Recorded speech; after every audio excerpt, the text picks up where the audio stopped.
O Reino Unido recebeu a primeira remessa da vacina produzida na Bélgica contra a Covid-19 dos laboratórios Pfizer e BioNTech.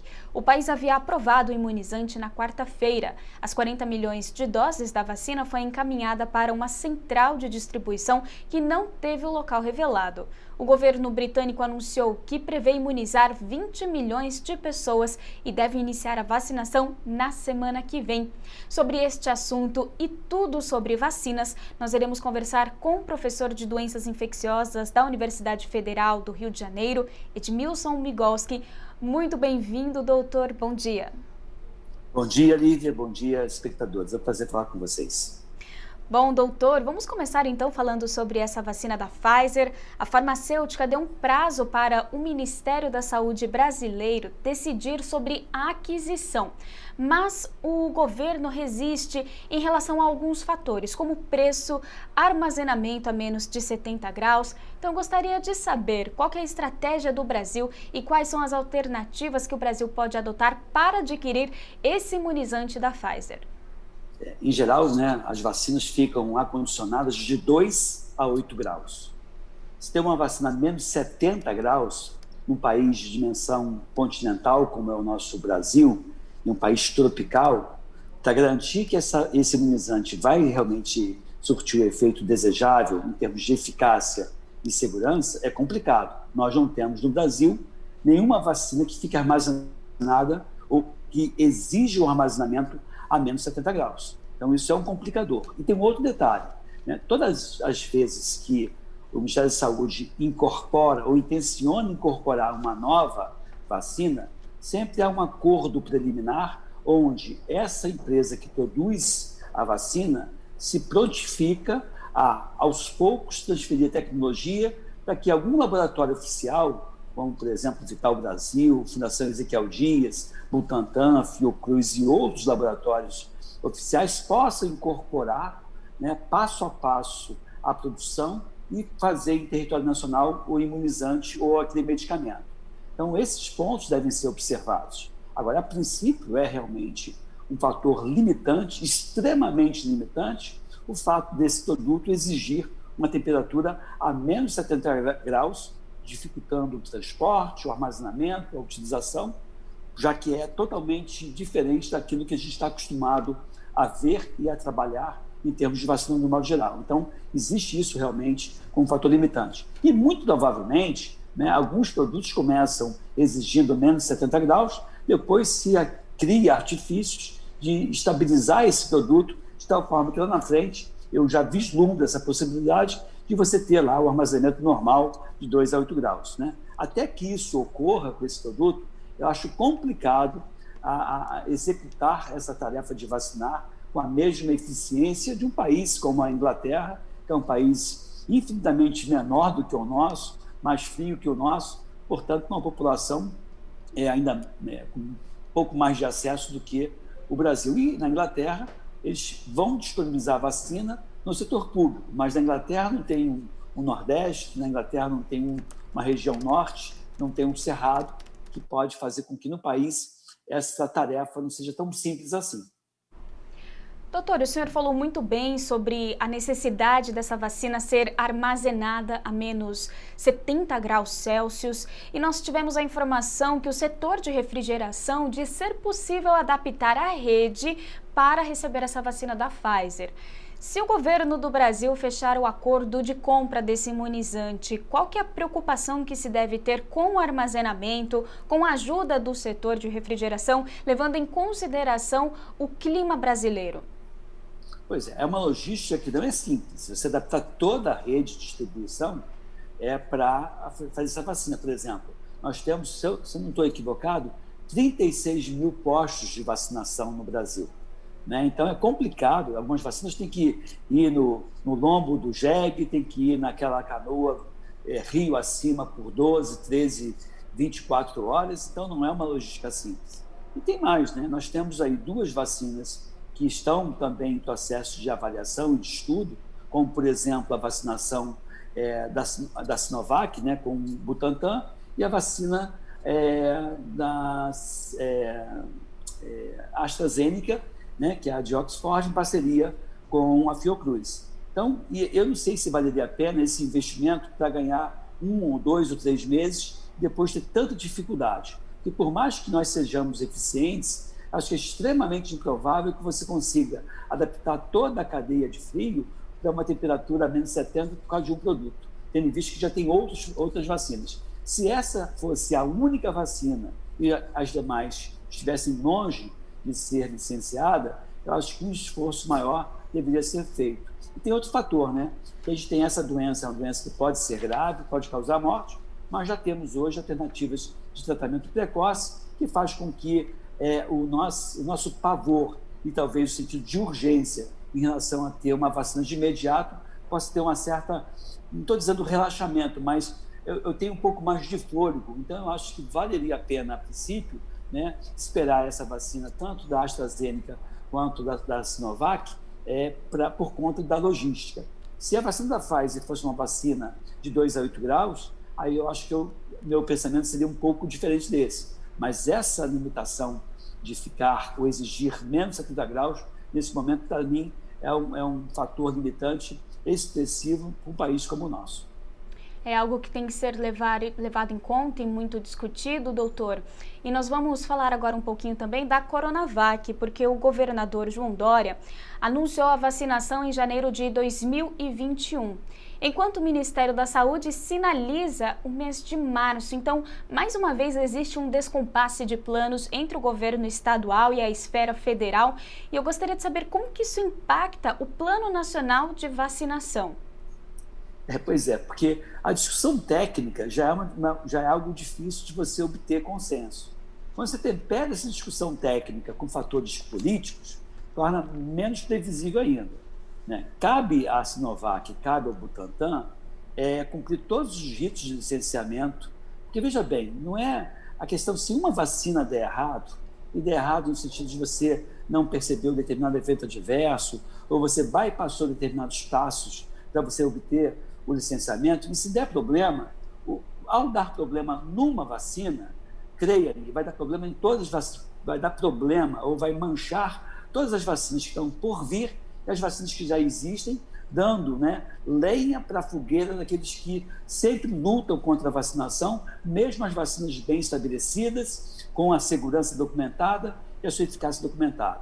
Então, eu tenho muito medo, todas as vezes que falo de vacina, eu tenho sempre muito cuidado, porque eu tenho medo que essa ferramenta fique maculada por uma gestão ruim. E ressalto que nenhum outro procedimento médico, historicamente, no mundo, reduziu tanta dor, sofrimento e morte quanto a vacinação em dia. A vacina só perde, as vacinas de modo geral, elas só perdem para água de qualidade, saneamento básico. Então, hoje, você ficar jogando a questão política é sempre muito complicado para mim. Então, eu espero que o Butantan e a Sinovac cumpram os ritos que a Anvisa exige, entregando todos os documentos, todas as pesquisas, e espero que a Anvisa mostre-se proativa, eficiente na análise desses documentos para dizer sim ou não, para que a gente possa ter um produto o quanto antes. Agora, um produto que tenha que ter um mínimo de segurança e um mínimo de eficácia para que a gente não comprometa o Programa Nacional de Imunização, que é extremamente importante e que já há décadas vem reduzindo as doenças do nosso país. Bom, doutor, já que o senhor falou da Anvisa, essas vacinas que estão sendo negociadas pelo Brasil ainda estão na fase 3 de testes. É possível ter o aval da Anvisa antes do término dos estudos? Na sua avaliação, o que falta para a agência regulatória aprovar as vacinas contra a Covid-19 testadas no Brasil? Eu acho que falta ainda elementos, né? A gente tem ainda a necessidade de ter trabalhos bem documentados. Nem acho que se exigiria a publicação do trabalho. Às vezes a publicação demora um pouco, mas assim, se você tiver, e a Anvisa, eu tenho a convicção de que tem pessoas competentes, técnicos, a princípio avaliando sem o viés político, porque esse é o papel de uma agência de regulação, você vai ter, e a sociedade está pressionando, né, querendo uma vacina. Então, nós médicos queremos a vacina, o Butantan quer a vacina, a Sinovac quer a vacina, Fiocruz quer a vacina, mas tem que ter. Eu sei que essa ansiedade não pode comprometer a qualidade da análise. Até porque, como eu falei, quando quando ocorre o problema num produto, todas as vacinas ficam sob suspeita.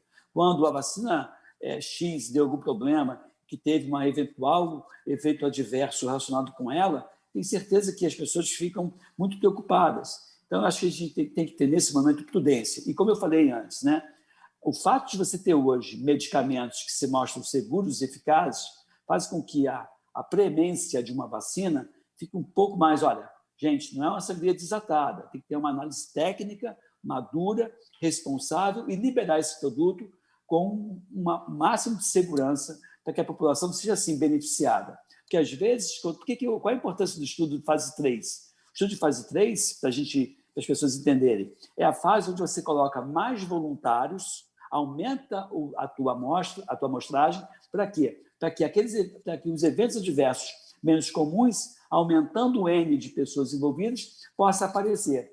Uma coisa é você ter evento adverso que aparece um caso em 500 mil.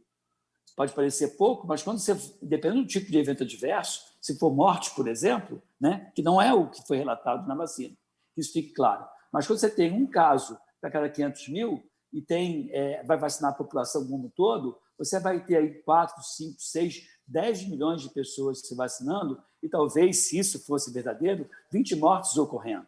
Então, o que acontece? O medo que eu tenho? Que isso possa macular a vacinação. Então, eu acho que a torcida, né, o desejo, não pode criar ansiedade a ponto de você não cumprir determinados ritos para o licenciamento seguro de qualquer que seja esse produto.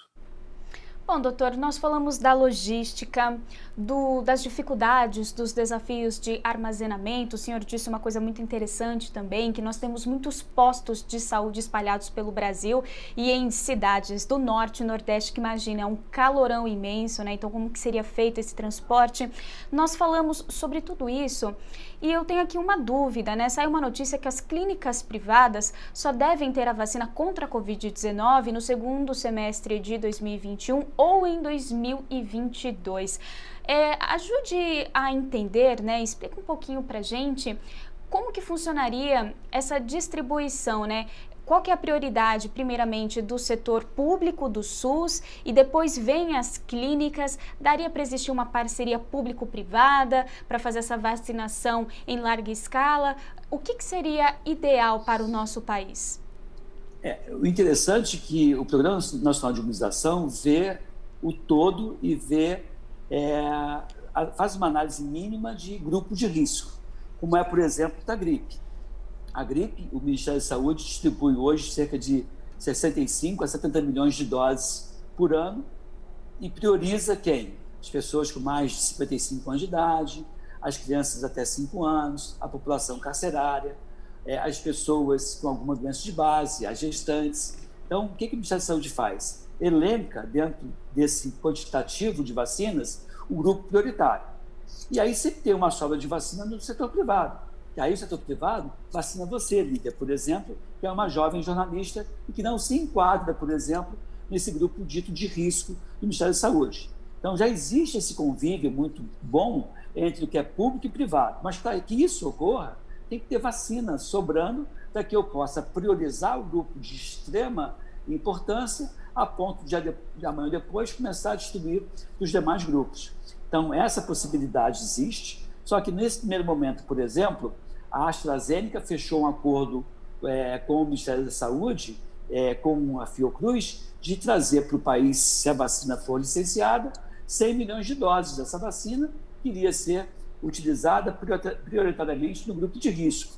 O Sistema Único de Saúde, ele visa o todo e visa minimizar o custo da saúde. E aí ele pega, eu vou investir em vacina, distribuo para o meu grupo de risco, e aquele adulto jovem de 15, 20, 25 anos vai aguardar, porque ele, a princípio, ele pode adoecer de forma grave? Pode, mas é menos provável que ele adoeça de forma grave do que uma pessoa com mais de 60 anos de idade. Então, vou priorizar as pessoas mais idosas, vou priorizar nós da equipe de saúde, porque a gente precisa estar inteiro para poder atender a população. Então, a logística, ou o pensamento, a lógica que está por trás do SUS é uma e a que está por trás da iniciativa privada é outra. O SUS gerencia o recurso para o mundo, ou para o país. E aquela pessoa que quer exercer o seu direito de comprar, ele gerencia o seu próprio bolso. Então, ele pode ter mais disposição ou menos para investir, mas o convívio público-privado eu acho perfeito, desde que comece a ter a sobra da vacina. Se a vacina é pouca, eu acho que teria que ficar na mão do Sistema Único de Saúde para priorizar a população de maior vulnerabilidade. Ótimo. Agora, doutor, vamos falar de uma outra vacina, a Moderna, que espera disponibilizar até 150 milhões de doses de sua vacina contra a Covid-19 no primeiro trimestre já de 2021, e a maioria dessas doses irá para os Estados Unidos. Por enquanto, não tem nenhuma sinalização da vacina da Moderna com o Brasil. Mas até agora, o que sabemos sobre os planos desses países, né, que estão sendo contemplados já pela vacinação, e o que podemos extrair de um bom exemplo para nós? Você entende, assim, que quando você tem a vinculação de um laboratório com um país, o acordo comercial prevê a disponibilidade de um quantitativo de vacinas específico daquele país que está apoiando ou a origem daquela empresa. Teve uma situação, uns 2, 3 anos atrás, e tem uma vacina hoje disponível, inclusive, no setor público, que é a vacina para meningococo ACWY. Teve um surto de meningococo por W no Chile. Os laboratórios fabricantes, na ocasião, desviaram as vacinas para lá porque estavam pagando mais. Então, o mercado demandou mais e o laboratório, que é uma iniciativa capitalista, a princípio, vai desviar para onde vai ter mais recurso. Quando você vincula aquela vacina a um país ou vincula a um laboratório oficial, cria condições contratuais que impedem que isso ocorra. Então, nós temos hoje no Brasil a felicidade de contar com 2 laboratórios oficiais trabalhando com vacinas internacionais, Butantan e a Fiocruz. Então, a tendência é, tão logo esses produtos sejam licenciados, a gente tem o quinhão de vacinação do nosso país assegurado por esse contrato, né? Então, assim, realmente a Moderna vai direcionar a vacina para o país de origem ou para aquele país que teve algum tipo de apoio, que vai, nesse momento, pagar mais. Aí é uma disputa comercial importante, mas que a gente minimiza esse risco quando há esse acordo de cooperação técnica ou de desenvolvimento público-privado, onde os laboratórios oficiais incorporam passos produtivos. E é por isso que é importante a gente ter o envolvimento dessas empresas públicas, como o Vital Brasil, Butantan, Fiocruz, nesse processo de produção de produtos ou de insumos farmacêuticos de grande valor agregado. Bom, doutor, para a gente finalizar, eu gostaria agora da sua visão, claro, como cientista, mas também como humano. Qual o momento que estamos vivendo agora? Claro que devemos ter a cautela, mas podemos já ter aquele fio de esperança? Boa a tua colocação, Lívia. Assim, eu trabalho já há muito tempo em relação ao Covid-19 com 3 pilares. O primeiro pilar é esse que todo mundo fala e só fala o primeiro pilar, que é o uso da máscara, o álcool 70, o distanciamento, a discussão de lockdown ou não, que eu sou totalmente contra o lockdown, tá? Então, esse é o primeiro pilar, que é onde você coloca a população reduzindo o risco.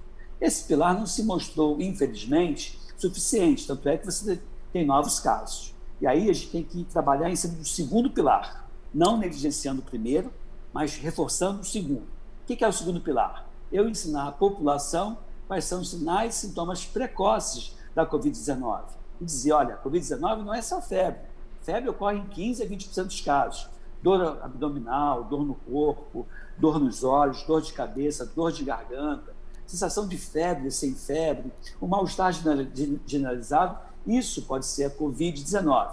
Então, quando a pessoa aprende ou se suspeita de estar infectado, ele reforça o primeiro pilar, que é o distanciamento, o uso da máscara e álcool 70, e vai para o terceiro pilar, que é a medicação precoce. São esses 3 pilares que a gente vem trabalhando em Volta Redonda, na saúde pública, num convênio envolvendo o FRJ em Volta Redonda, e lá em Volta Redonda ocorreu aumento de 70% das notificações e redução de 70% das internações. Lá, até semana passada, era o município do Rio de Janeiro que tinha só 10% ou 11% de ocupação dos leitos com a Covid-19 por conta da medicação precoce. Então, estabelecer a medicação precoce, ao contrário do que alguns colegas vêm falando, na minha opinião, é algo sensato, mandatório, humano e que tem evidências clínicas e evidência científica suficiente para bancar o que a gente vem fazendo em Volta Redonda, que é a nitazoxanida, 500 miligramas de 8 a 8 horas, com acompanhamento médico e com sucesso. Quase 500 pacientes tratados, todos com 40 anos de idade ou mais, ou doença de base, e desses quase 500 pacientes, 0 falência respiratória, 0 internação e 0 óbito. Medicação precoce salva vidas. Trabalhando, então, nos 3 pilares: máscara, suspeitar da doença e tratar precocemente. Nós conversamos com o professor de Doenças Infecciosas da Universidade Federal do Rio de Janeiro, Edmilson Migolski. Doutor, muito obrigada pela entrevista, pelos esclarecimentos e até uma próxima. Tchau, Lívia. Tchau.